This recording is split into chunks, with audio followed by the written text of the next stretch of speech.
देखो ऐसा है, डिस्क्लेमर ये जनहित में जारी, तो कृपया अपने कानों को चरम सुख पहुंचाने के लिए हेडफोन का प्रयोग करें और वीडियो को प्ले करने से पहले आगे पीछे देख ले। सावधान रहे, सतर्क रहे। बाकी हम तो है ही, कोई भी प्रॉब्लम हो तो बताइएगा, चचा हमारे विधायक है, सीधा उठवा लेंगे। तो क्या हाल चाल भाई और उनके बहनों, उम्मीद है तुम सब बढ़िया होगे। स्वागत है तुम लोगों का class 10 geography chapter 6 manufacturing industries के इस चैप्टर पे। और तुम लोगों को तो पता ही हमारे पढ़ने का तरीका क्या है, हमें स्मार्ट वर्क करना ज्यादा पसंद है रादर देन हार्ड वर्क। तो आओ करते इस चैप्टर को डिकोड ऐसे जैसे हम और लियोनार्डो दा विंची के पर पोते हैं। अब तुम्हें पता है यार, अगर वेब सीरीज देखते हुए कुछ खाने को मिल जाए ना भाई, तो क्या ही कहना है। तो ऐसे यार मैं खा रहा था बनाना चिप्स और फिर मेरे दिमाग पे आया कि यार ये बनते कैसे होंगे। तो फिर मैंने यार गूगल पे सर्च किया और देखा कि अच्छा ये तो बनता है फैक्ट्रीज पे। फैक्ट्रीज में यार कच्चे सामान को ना ऐसे स्वादिष्ट सामान में बदल देते हैं, जैसे कि ये बनाना चिप्स है। तो फिर मुझे समझ आया, अच्छा भाई ऐसा होता है मैन्युफैक्चरिंग। क्या बात है। अब यार मुद्दे की बात करते हैं, इंपॉर्टेंस ऑफ मैन्युफैक्चरिंग। या फिर ये जो भोसरी वाले चच्चा है ना, ये पूछ देंगे यार बताओ एक कंट्री के अंदर में इकोनॉमिक ग्रोथ के लिए मैन्युफैक्चरिंग को बैकबोन क्यों माना जाता है, कि अगर कंट्री के अंदर में मैन्युफैक्चरिंग हुआ ना तो कंट्री तो एकदम बिंदास रहेगा, और अगर नहीं हुआ तो भाई साहब क्या ही कहने उनके। फिर तो ऐसा इसलिए क्योंकि मैन्युफैक्चरिंग हुआ तो यार एग्रीकल्चर जो है मॉडर्नाइज हो जाएगा। और ये सिर्फ एग्रीकल्चर को मॉडर्नाइज नहीं करता, ये लोगों को ऑप्शन भी देता है कि अगर तुम्हें एग्रीकल्चर पे काम नहीं करना है तो तुम काम कर सकते हो टर्सरी और सेकेंडरी सेक्टर पे। जिससे कि यार देखो होगा क्या, गरीबी, अनएम्प्लॉयमेंट, ये सारी चीज़ें खत्म हो जाएगा। और अगर हमें कंट्री के अंदर में रीजनल डिस्पैरिटीज़ को ख़त्म करना है, यानी कि कोई जगह यार बहुत ही डेवलप्ड होता है और कोई जगह यार बहुत ही अंडर डेवलप्ड होता है, तो ये चीज़ों को अगर ख़त्म करना है तो हमें इंडस्ट्रीज़ यार बैकवर्ड रीजन पे सेटअप करना चाहिए, जिससे कि सारी लोगों को बराबर फ़ायदा हो। समझ रहे हो। और आखिर में यार अगर कंट्री के अंदर में बहुत ही ज़ोरों शोरों से मैन्युफैक्चरिंग होता है ना, तो कंट्री के अंदर में अच्छे दिन आने देर नहीं लगेंगे। जैसे कि चाइना का आ चुका है, पता नहीं हमारा कब आएगा।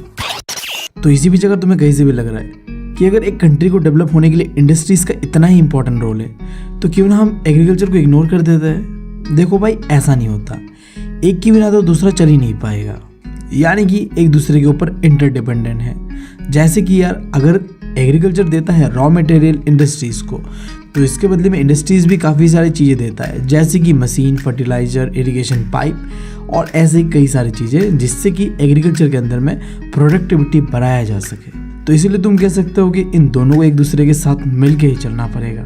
और साथ से याद आया भाई, साथ तो हमें भी किसी का चाहिए था, बट इसी बीच जब इस तरीके का पोस्ट देखते हैं ना इंस्टाग्राम पे, तो यार दिल तो यही करता है कि सस्ता सा हार्पिक पी के निपट ही लेते हैं। हमारे लिए इस दुनिया पे कुछ रखा नहीं है भाई साहब, सब तो मोह माया है।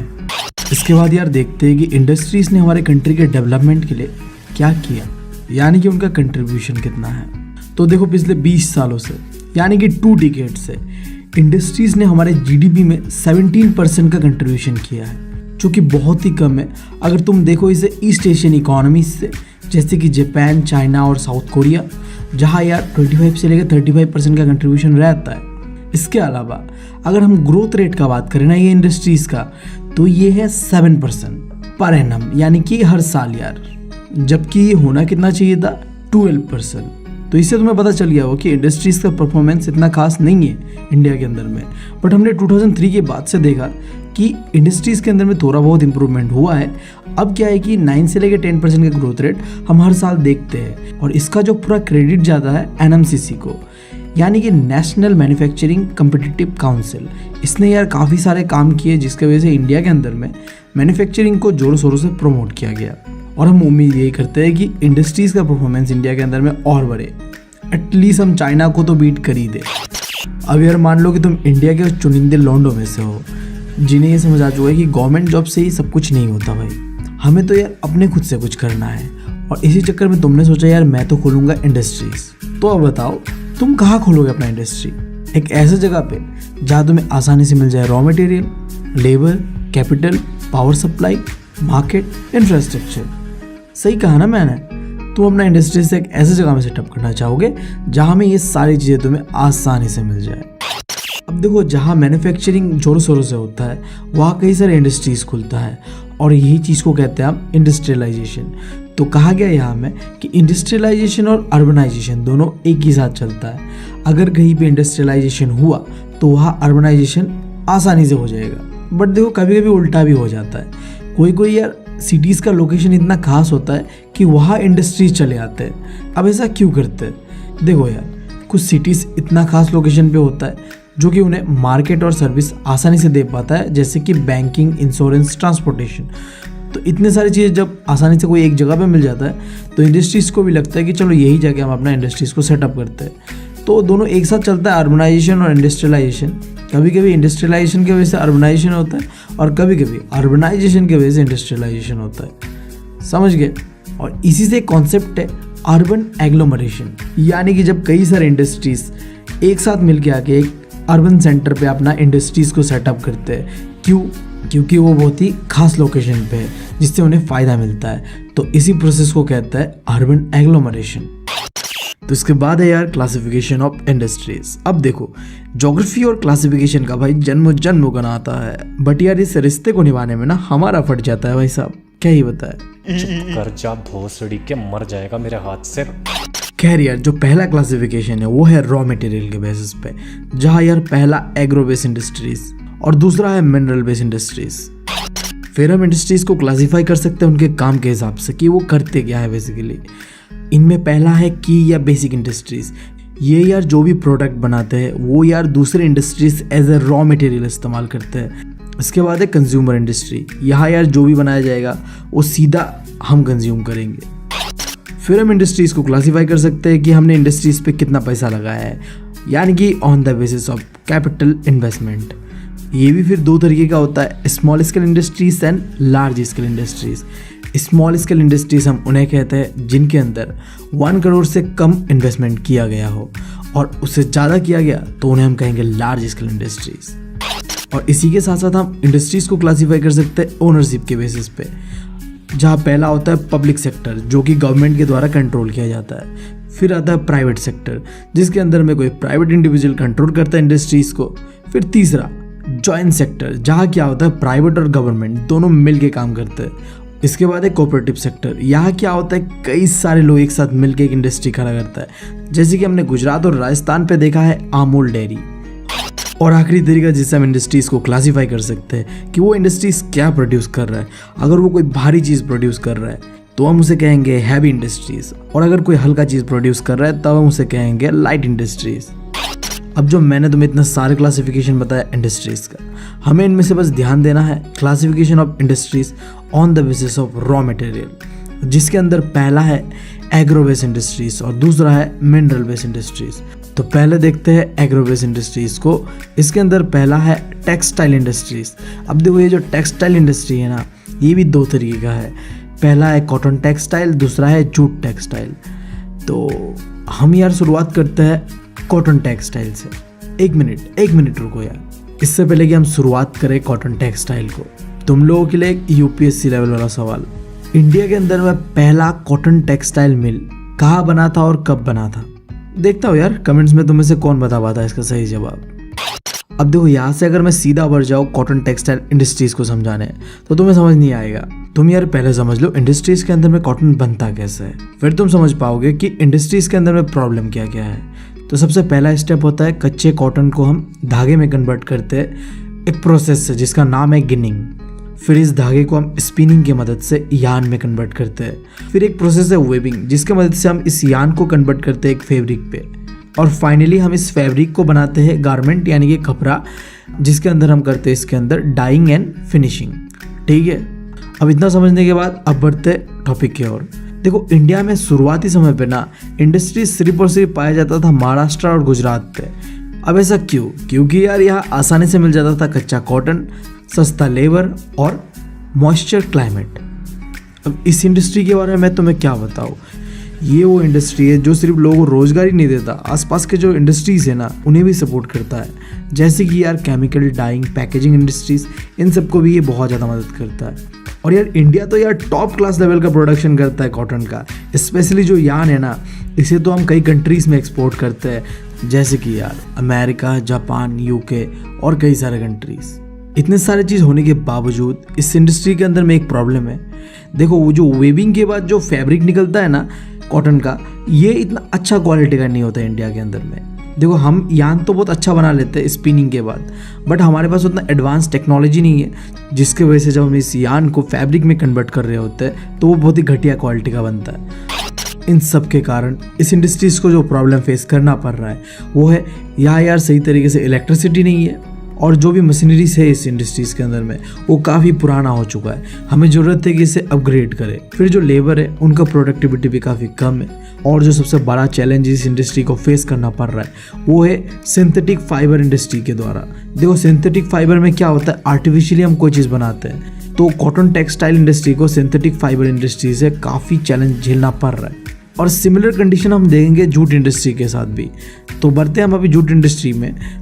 देखो इंडिया ना दुनिया में सबसे ज़्यादा प्रोड्यूस करता है रॉ जूट, बट यही चीज़ एक्सपोर्ट के मामले पे हम दूसरे नंबर पे आते हैं, पहला है बांग्लादेश। अब देखो यार तुम्हें सुन के ये अजीब लगेगा, इंडिया वर्ल्ड का लार्जेस्ट प्रोड्यूसर है जूट का, फिर भी जो फैक्ट्रीज यानी कि मिल इंडिया के अंदर में ज़्यादातर पाया जाता है वो वेस्ट बंगाल के एक छोटे से एरिया हुगली रिवर के पास पाया जाता है। तो तुम यार सोच रहे हो हैं ऐसा कैसे? ऐसा ऐसे है भाई साहब, क्योंकि देखो इंडिया में जितने भी जूट का प्रोडक्शन होता है वो ज़्यादातर इजी एरिया पे होता है, और यहाँ एक जगह से दूसरा जगह रॉ मटेरियल को पहुँचाने में हम वाटरवे का इस्तेमाल करते हैं, जो कि काफ़ी सस्ता पड़ता है हमें। और तीसरा यहाँ यार रेलवे का भी कनेक्टिविटी बहुत अच्छा है, और फिर यहाँ तुम्हें सस्ता लेबर भी मिल जाएगा, क्योंकि यार आसपास बिहार यूपी जैसे स्टेट है जहाँ हमें लेबर का कोई कमी नहीं है। और जो सबसे इंपॉर्टेंट चीज़ जिसके वजह से तुम्हें ज़्यादातर इंडस्ट्रीज़ ये हुगली रिवर के आसपास देखने मिलेगा, क्योंकि देखो बहुत ही सामने पड़ता है कलकत्ता, जो कि है एक अर्बन सेंटर जहाँ तुम्हें जितने भी फैसिलिटीज़ है जैसे कि बैंकिंग, इंश्योरेंस और भी कई सारे फैसिलिटीज़ तुम्हें आसानी से मिल जाएंगे। अब ये तो मैंने तुम्हें कई अच्छी चीज़ें बताई है जूट इंडस्ट्री का, बट यार मैंने शुरुआत में बताया कि इस इंडस्ट्रीज़ के साथ भी काफ़ी सारे प्रॉब्लम्स हैं। पहला चीज़ देखो यार, जूट जो एक फाइबर है ये कोई सस्ता फाइबर नहीं है, काफ़ी एक्सपेंसिव है। तो इसके वजह से मार्केट के अंदर में काफ़ी सारे सिंथेटिक फाइबर्स आ चुका है जो कि सस्ता भी है और टिकाऊ भी है, जो कि इस इंडस्ट्री को टफ कंपटीशन दे रहा है। और साथ ही साथ इंटरनेशनली भी इंडिया के जूट इंडस्ट्री को टफ कंपटीशन मिल रहा है बांग्लादेश, ब्राज़ील और इजिप्ट जैसे कंट्रीज से। बाकी देखो यार इस इंडस्ट्री का फ्यूचर तो अच्छा है, क्योंकि देखो जूट एक ऐसा फाइबर है जो कि इन्वायरमेंट के लिए तो अच्छा है, बट इसका कॉस्ट एक प्रॉब्लम है। अगर हम किसी तरीके से इसका कीमत को कमा लेना तो शायद हमारे लिए ये इन फ्यूचर में अच्छा हो सकता है। देखते हैं आगे क्या होता है। बट अभी हम बढ़ते हैं शुगर इंडस्ट्री की ओर। तो जब बात आता है शुगर इंडस्ट्री का, तो इंडिया सेकंड लार्जेस्ट प्रोड्यूसर है शुगर का, और लार्जेस्ट प्रोड्यूसर है गुड़ और खंडसारी का। अब यार देखो मेरा यार यूपी और बिहार वाले लोगों से एक हैवी रिक्वेस्ट है कि तुम मुझे बताओ ये खंडसारी होता क्या है। मैंने इंटरनेट पे भी काफ़ी ढूंढा है, मुझे नहीं मिला भाई। अब मैं ये रिक्वेस्ट यूपी और बिहार वालों से ही क्यों कर रहा हूँ, क्योंकि देखो यार 60% जो मिल यानी कि फैक्ट्रीज है ना शुगर का, वो पाया जाता है यूपी और बिहार पे। तो यार अगर तुम लोगों में से कोई जानते हो तो कमेंट्स में बताओ यार प्लीज़। बहुत जानने दिल हो रहा है मुझे। बट यहाँ यूपी और बिहार वालों के लिए एक दुख की बात है, कुछ समय से क्या हो रहा है, जो ये मिल यानी कि फैक्ट्रीज जो होता है ना शुगर का, ये शिफ्ट हो रहा है सदर्न और वेस्टर्न स्टेट्स पे, स्पेशली बोलूँ तो महाराष्ट्र पे। अब ऐसा क्यों हो रहा है बताओ? ऐसा इसलिए हो रहा है क्योंकि जो शुगर केन है ना जो इन स्टेट्स पे पाया जा रहा है, स्पेशली बोलूँ तो महाराष्ट्र पे, वहाँ में सुक्रोज का कंटेंट हाई है। देखो सुक्रोज यानी कि मिठास, इनके जो गन्ने हैं इन पे मिठास जो है बहुत ही ज़्यादा है। साथ ही साथ यहाँ का क्लाइमेट भी काफ़ी सूटेबल है इनके लिए।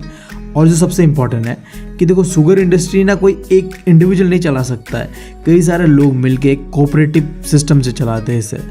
तो कोऑपरेटिव सिस्टम जो है इन स्टेट्स में काफ़ी सक्सेसफुल देखा गया है। तो इसके वजह से जो इंडस्ट्रीज़ है या फिर जो मिल है वो शिफ्ट हो रहा ज़्यादातर सदर्न और वेस्टर्न स्टेट्स की ओर।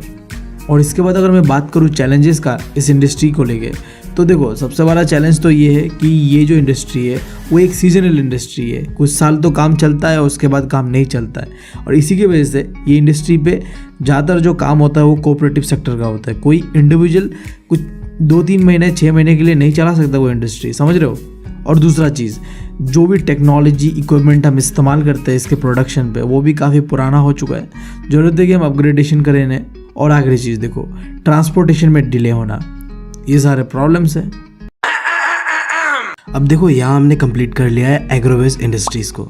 इसके बाद हम बढ़ते हैं मिनरल बेस्ड इंडस्ट्री की ओर, जिसके अंदर इन 5 इंडस्ट्रीज़ के बारे में जानना है हमें। और जानने से याद आया, अगर तुम लोग जानना चाहते हो कि मेरे आवाज़ को क्या हो गया है, तो भाई साहब सर्दी इतना लगा है ना, क्या बताओ। फिर भी यार तुम लोगों के लिए वीडियो बना रहा हूँ, क्योंकि यार एग्ज़ाम भी पास आने वाला है, समझता हूँ मैं। तो यार एनर्जी लेवल हो सकता है थोड़ा लो, तुम लोग यार देख लेना। आइए देखते हैं, बैठ मजा आएगा। खैर यार, मिनरल बेस्ड इंडस्ट्री के अंदर पहला है हमारा आयरन एंड स्टील इंडस्ट्री। अब देखो आयरन और स्टील इंडस्ट्री को कहा जाता है कि ये है बेसिक और हैवी इंडस्ट्री। ऐसा क्यों कहा जाता है? देखो जितने भी दूसरे इंडस्ट्रीज है ये इनके ऊपर डिपेंड रहता है, पहला चीज़। दूसरा चीज़, ये जो भी रॉ मटेरियल बनाते हैं या फिनिश प्रोडक्ट होता है वो बहुत ही भारी होता है। फिर यार अगर बात हो आयरन और स्टील का प्रोडक्शन का, तो इंडिया आता है दूसरे नंबर पे क्रूड स्टील का प्रोडक्शन में, और पहले नंबर पे आता है स्पॉन्ज आयरन के प्रोडक्शन के। और इंडिया के अंदर में मैक्सिमम जो तुम्हें आयरन और स्टील इंडस्ट्री का फैक्ट्री दिखने मिलेगा इस छोटा नागपुर प्लेटू में देखने मिलता है। और इसका एक बहुत बड़ा रीज़न ये है कि इंडिया के अंदर में ज़्यादातर आयरन और स्टील इसी एरिया में पाया जाता है। तो इसी से यार तुम लोग के लिए फिर से एक यूपीएससी लेवल वाला सवाल, तुम मुझे बताओ कि इंडिया के अंदर में पहला आयरन एंड स्टील इंडस्ट्री कहाँ बना था, किसने बनाया था और कब बनाया था? थोड़ा डिफिकल्ट है बट ट्राई करो।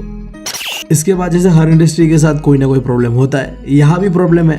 अब देखो ये जो इंडस्ट्री है पूरी तरीके से डिपेंड है कुकिंग कोल के ऊपर, बट प्रॉब्लम यहाँ में ये है कि जो इसका प्राइस है बहुत ही हाई रहता है, साथ ही साथ ये इंडिया के अंदर में मिलता भी कम है।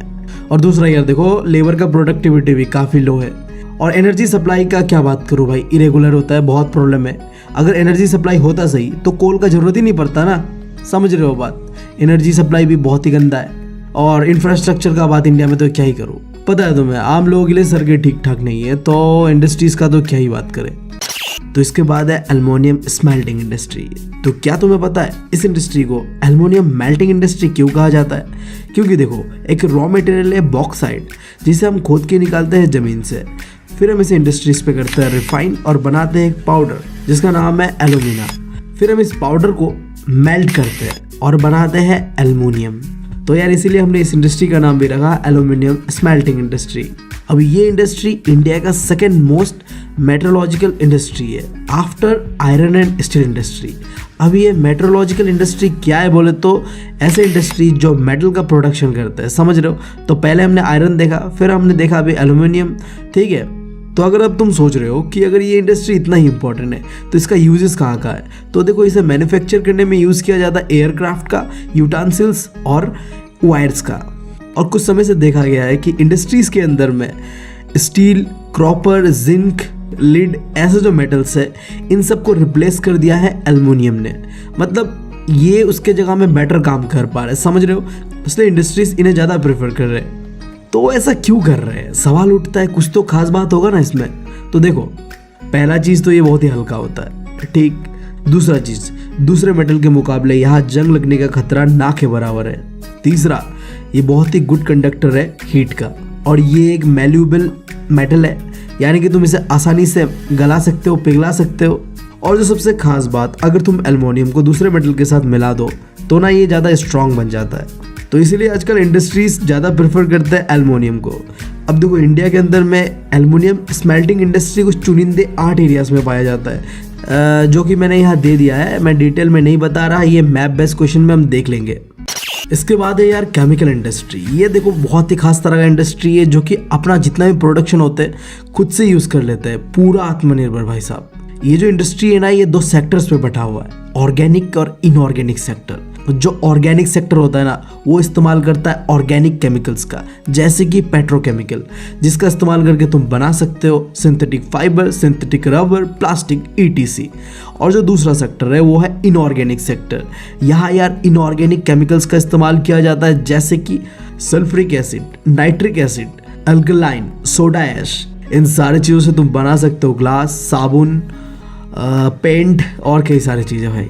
और एक चीज़ जो बहुत ही अजीब इस इंडस्ट्री के साथ, इनका जो लोकेशन, जो ऑर्गेनिक केमिकल इंडस्ट्री है ना वो सिर्फ और सिर्फ पाया जाता है ऑयल रिफाइनरीज के पास, जबकि जो इनऑर्गेनिक केमिकल्स का इस्तेमाल करते हैं ये इंडस्ट्रीज पूरे देश भर में फैला हुआ है। फिर यार आता है हमारा फर्टिलाइजर इंडस्ट्री। तो देखो इंडिया जैसे कंट्री पे जहाँ एग्रीकल्चर बहुत ही डोमिनेंट सेक्टर है, यहाँ हमें ज़रूरत पड़ता है फर्टिलाइजर्स का। ठीक है, तो फर्टिलाइजर इंडस्ट्री हमारे लिए बहुत ही ज़्यादा इंपॉर्टेंट रखता है। इंडिया के अंदर में जो फर्टिलाइजर इंडस्ट्री है वो ज़्यादातर बनाता है नाइट्रोजनियस फर्टिलाइजर, जिसे हम कहते हैं यूरिया। इसके अलावा कुछ कॉम्प्लेक्स फर्टिलाइजर भी बनता है, जिसे बनाने के लिए इस्तेमाल किया जाता है नाइट्रोजन, फॉस्फेट एंड पोटैश। फिर देखो ये जो फर्टिलाइजर के अंदर में जो नाइट्रोजनियस फर्टिलाइजर यूरिया है ना, इसका प्रोडक्शन पे इंडिया आता है तीसरे नंबर पे।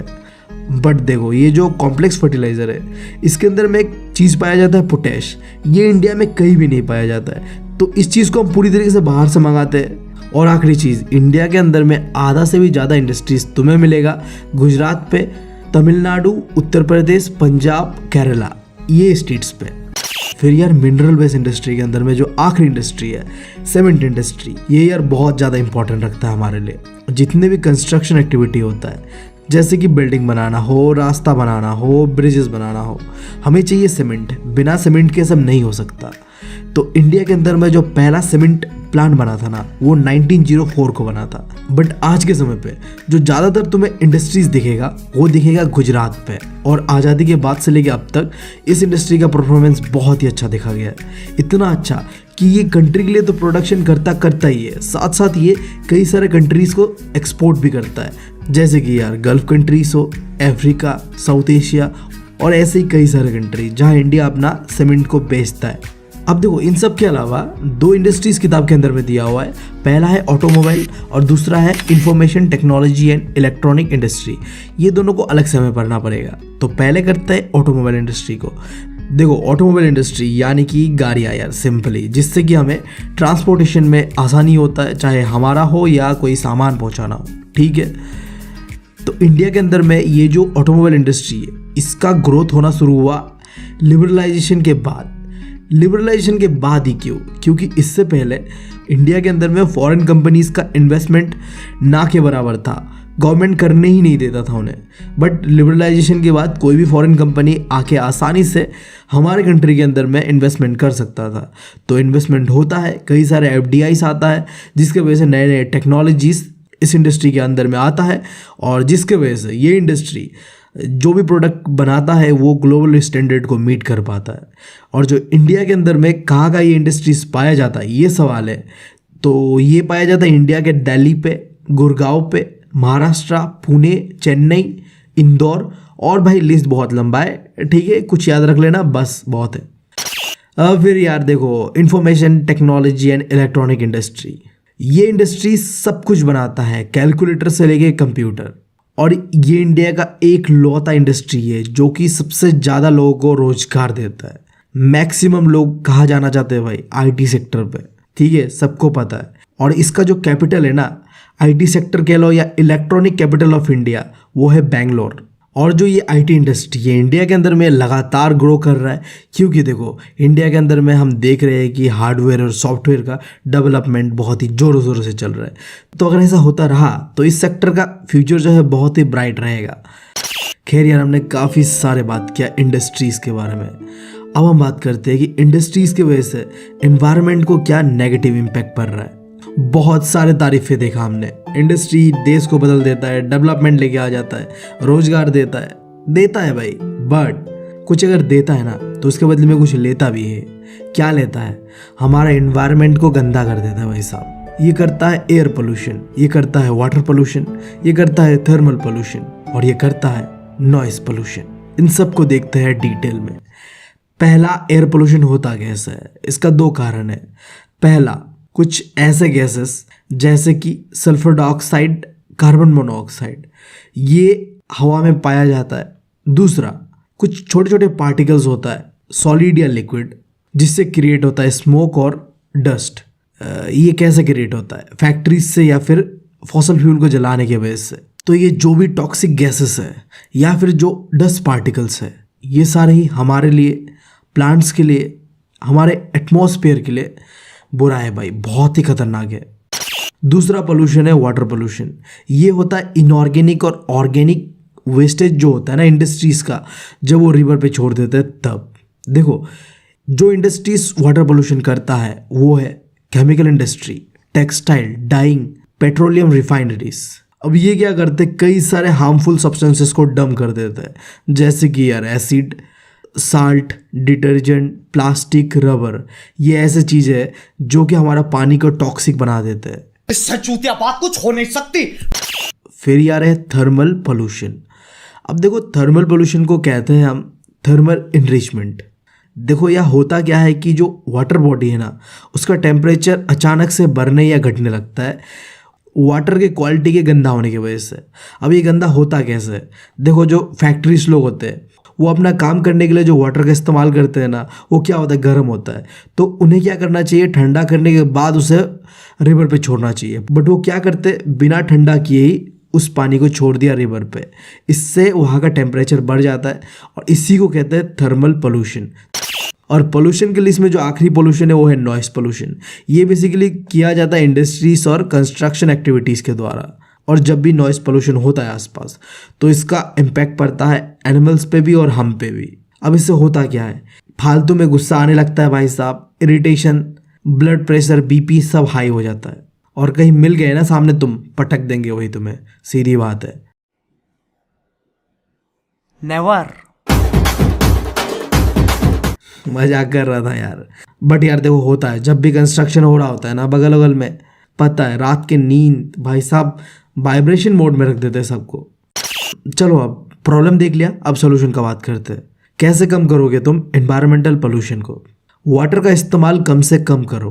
अगर कर भी रहे हो ना तो रिसाइकलिंग और रीयूज नाम का चीज़ होता है, उसका ध्यान रखो। दूसरा बात, बारिश के पानी का हार्वेस्टिंग करो। तीसरा चीज़, जो हॉट वाटर होता है या पोल्यूटेड वाटर होता है जो कि इंडस्ट्रीज नदी पे छोड़ देते हैं, इसे पहले ट्रीट किया करो, उसके बाद छोड़ा करो। ऐसे ही छोड़ दोगे तो इससे यार पता ही है तुम्हें वाटर पोल्यूशन हो जाएगा। फिर यार देखो ग्राउंड वाटर का इस्तेमाल कितना करें इंडस्ट्रीज, उसके लिए एक कानून बनना चाहिए। और आखिरी चीज़, जितने भी इंडस्ट्रीज है उन्हें इको टेक्नोलॉजीज़ का इस्तेमाल करना चाहिए, यानी कि इंडस्ट्रीज़ को ऐसे टेक्नोलॉजीज अडॉप्ट करना चाहिए जो कि इन्वायरमेंटल फ्रेंडली हो, ना कि उससे इन्वायरमेंट को नेगेटिवली अफेक्ट करे। ठीक है, अब ये सारी चीज़ें जो मैंने तुम्हें बताया इसे प्रैक्टिकली करके दिखाया है नेशनल थर्मल पावर कॉरपोरेशन ने, जिन्हें हम कहते हैं NTPC। इन्होंने क्या किया, सबसे पहले नए नए टेक्नोलॉजीज़ को अडॉप्ट किया जो कि इको फ्रेंडली है। दूसरा चीज़, इन्होंने अपना इंडस्ट्री का जो वेस्टेजेस है उसे मिनिमाइज़ करने के लिए जितना भी वेस्ट होता है उन्हें पहले जलाया, उनका राख बनाया, फिर उस राख से भी एनर्जी प्रोड्यूस किया। तो इससे क्या हुआ, उनका वेस्ट भी यूज़ हो गया, समझ रहे हो।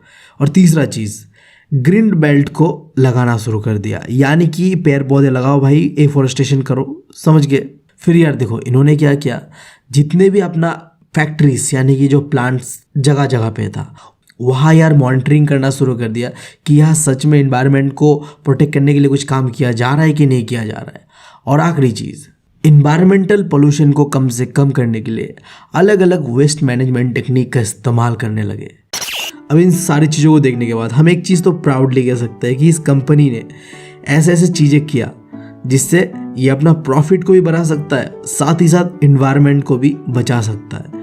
काश ये सारी चीज़ें इंडिया में बैठे हुए और दुनिया में बैठे हुए सारे कंपनीज करें तो फिर यार ये क्लाइमेट चेंज ये सब मतलब कुछ होगा ही नहीं भाई साहब ना, सब तो सॉल्व है ना। फिर बस हमें समझदार होना है, बट यही तो नहीं है, यही तो नहीं है भाई।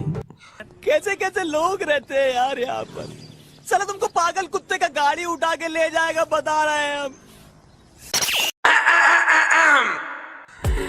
खैर यार वीडियो काफ़ी लंबा हो चुका है और पता है मुझे ये वीडियो थोड़ा बोरिंग था, बट क्या कर सकते हैं, तबीयत ठीक नहीं था तो मैंने यार ज़्यादा जोक वोक भी ऐड नहीं किया यार। ठीक है, जितना हो सके यार निपटा दिया मैंने इसे। तो यार ठीक है, चैप्टर हो चुका है ख़त्म। मिलता हो तुम लोगों से अगले वीडियो में। बट यार जाते जाते यार तुम लोग सीधा जाओ और लाइक कर दो, कमेंट कर लो और चैनल को सब्सक्राइब करना तो भूलना मत। और जो सबसे इम्पोर्टेंट भाई, शेयर करो भाई का थोड़ा केयर करो। Thank you, love you all.